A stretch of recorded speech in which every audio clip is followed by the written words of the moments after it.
A paz do Senhor Jesus, meus irmãos.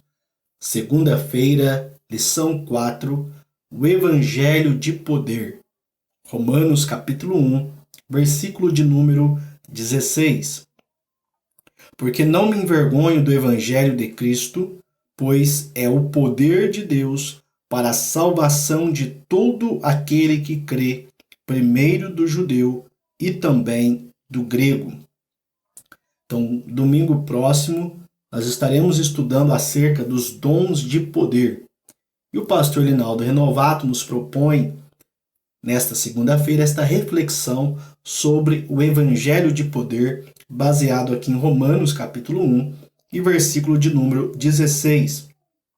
É interessante porque Paulo, nesse versículo, ele vai dizer que não se envergonha do Evangelho de Cristo.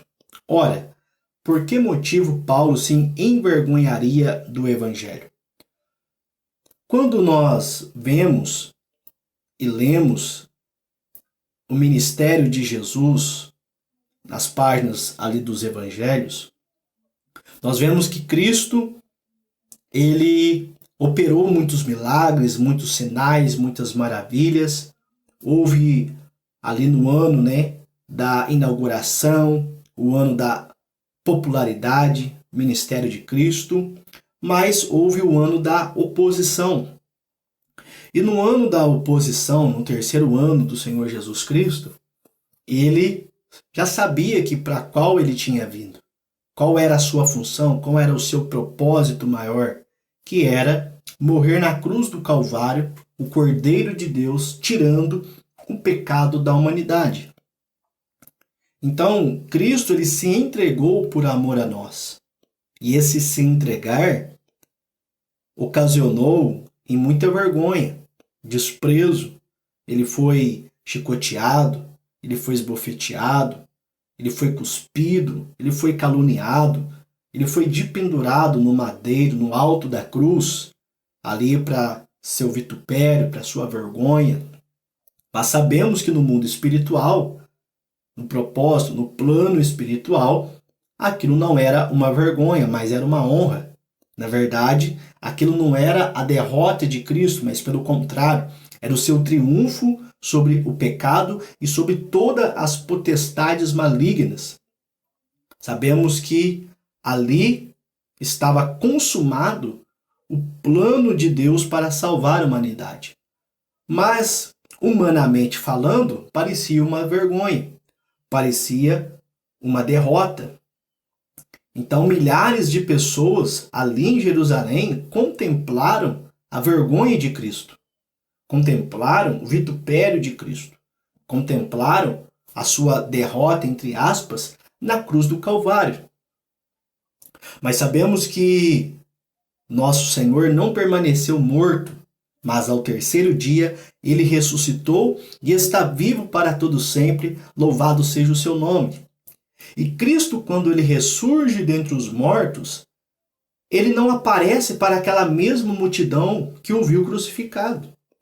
Quando Cristo ele ressurge dentre os mortos, ele vai aparecer para os seus discípulos. Ele vai aparecer para a sua igreja.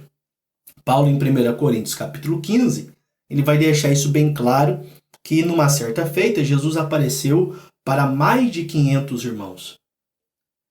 Registrado na Bíblia, aproximadamente, nós temos cerca de 11 aparições de Cristo, todas para a sua igreja, para os seus discípulos. No caso de o apóstolo Paulo, que no caso Jesus lhe apareceu e lhe converteu naquele momento. Então não foi uma aparição para um discípulo seu, mas naquele momento Paulo já se tornou um discípulo de Jesus.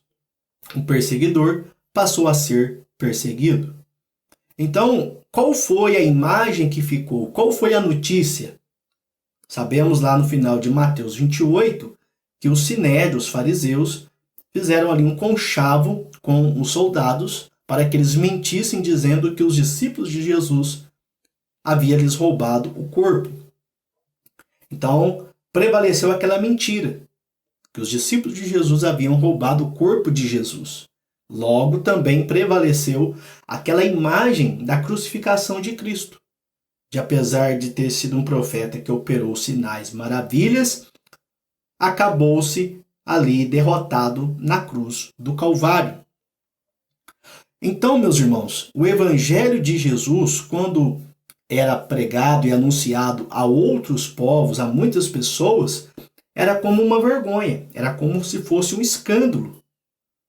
Era algo que parecia fraco. Como assim você está me dizendo que há um Deus que criou os céus e a terra, poderoso, veio a essa terra, operou sinais, prodígios, maravilhas, mas que no final de sua vida foi crucificado, envergonhado, e ali, depois, os seus discípulos roubaram-lhe o corpo? Então, parecia uma vergonha, parecia um desprezo, mas sabemos que Paulo e os demais apóstolos, eles cheios do Espírito Santo, dotados dos dons de poder, pregaram o Evangelho de Jesus, pregaram o Evangelho de poder. E nós vemos que o Evangelho de poder trouxe a validação do ministério de Cristo, da deidade de Cristo. Por exemplo, quando nós olhamos para João capítulo 11, que Jesus ali ressuscita Lázaro, a Bíblia diz que muitos dos judeus passaram a crer em Jesus por causa daquela ressurreição, por causa daquele milagre. Então Jesus, através dos seus milagres, ele comprovava, ele validava a sua deidade. Da mesma forma, os apóstolos, Paulo, Pedro e os demais que saíram a pregar o Evangelho de Jesus, pregavam o Evangelho de Jesus, o Evangelho de poder, que podia transformar, que podia mudar, que podia curar, que podia salvar as pessoas.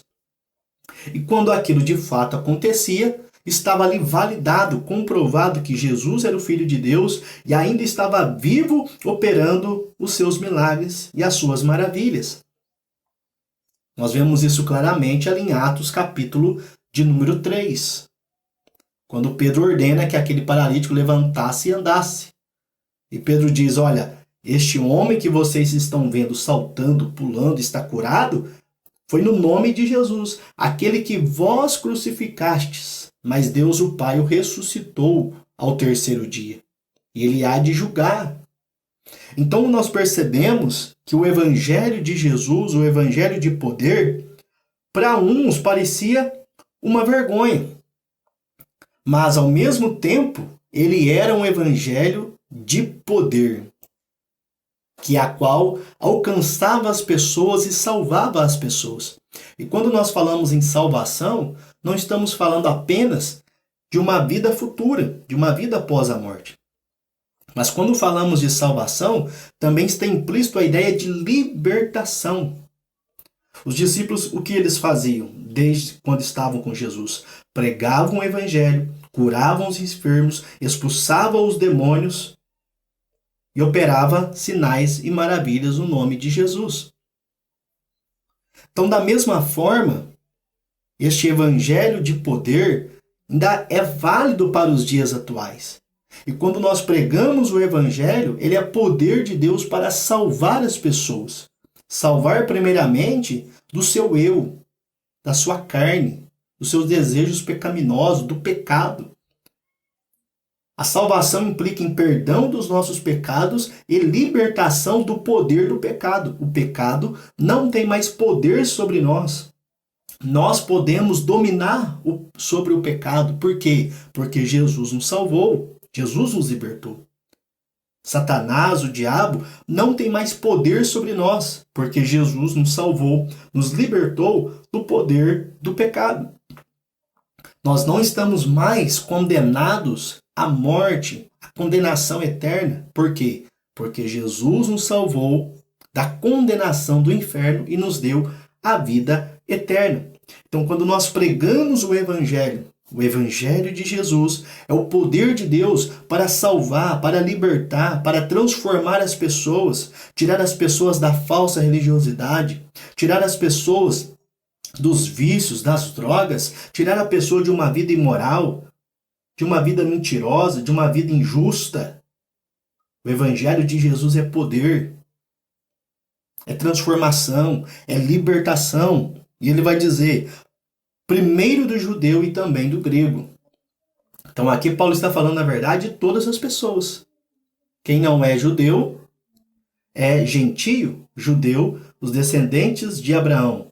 Quem não é descendente de Abraão são os gentios, as nações gentílicas. Quando Paulo fala grego, ele está se referindo a todas as pessoas que não são judeu. Então o evangelho de Jesus é o poder de Deus, tanto na época de Jesus, como na época dos apóstolos, como também nos dias atuais, na igreja odierna, Jesus é o mesmo. Jesus salva, Jesus cura, Jesus batiza no Espírito Santo e breve voltará para buscar a sua igreja. Que Deus em Cristo te abençoe. Fique na paz do Senhor Jesus.